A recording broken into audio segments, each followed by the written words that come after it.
Well, it's Tuesday evening, June the 18th. My dad turned 80 yesterday, and this week's topic is teaching the tough topics. And I really, really liked Jeremy's post about teaching the tough topics. I felt it covered everything very extensively. So I'm not quite sure what I can add to the conversation, because as a former teacher and talking to teachers, we all know that we are going to end up dealing with issues of bullying, abuse of our students by family members or others. We will, in grade 2, I had to deal with huge problems with bullying, but also I had to phone Children's Aid because a child had been abused.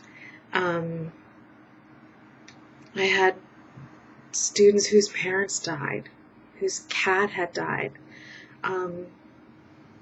There's such an overflow of emotion, and you come home sometimes completely and utterly drained because you are trying to deal with the tough topic, and you feel a lot of times that you haven't done the best you could in terms of explaining it.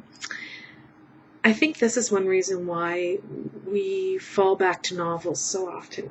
We use books, literature, the words of others to sit down and broach these topics with students so that they have time to read and contemplate these very tough issues, and then we can talk about them in a group setting, and there's distance there because it's a novel about someone else. It's not real, it's just imagining situations. And so we too can keep our distance from the topic because we're not emotionally invested in it.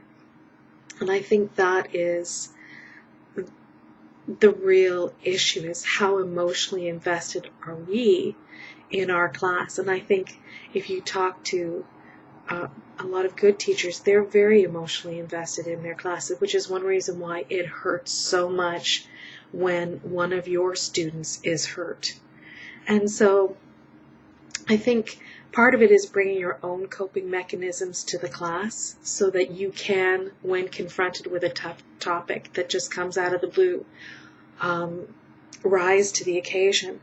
But the other is, in fact, broaching, as Jeremy says, broaching those tough topics. And if the best way for you is to do it through literature rather than having what I think is an amazing idea from Jeremy in terms of the group circle, sitting down and talking about issues, building those connections, I thought that was a fabulous way of talking about issues that people don't even want to talk about. I mean, when I was doing my practicum, a child farted, and all of the kids laughed. And my supervising teacher just said, "Oh, it's just a little bit of fluff, people." And she got out the air freshener and just sprayed it away, and she says, "We all do it." And it was just so practical and so done in such a fun and loving way that gave me some real indications of the way that you could handle things that do embarrass kids. We're made to feel embarrassed by our bodily functions, by society. So we are dealing a lot with societal rules of conformation that we're having to sometimes sit down and say, well, why do we do what we do? Why are we upset or angry when we're confronted with this situation? And sometimes it's as serious as, what do you do when you're confronted with what you believe is a situation of child abuse and your principal tells you, don't bother calling the Children's Aid? Well, I did. I didn't care. And I didn't have any repercussions from it, but his parents were devastated, and it turned their life, it was terrible for them. But at the same time, he was protected, and that was what was most important. And so it's like anything in life. How do you deal with death? How do you deal with suicide, as Susan's mentioned?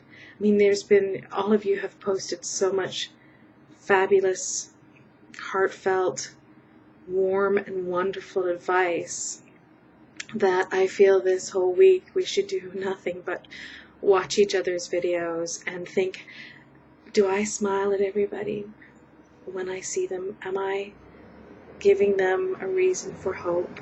Am I reaching out to others? And I hope I do. I hope I am. And I hope I continue to do so.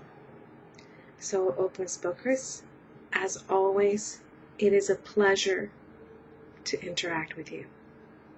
Have a wonderful night. Bye from Carrie.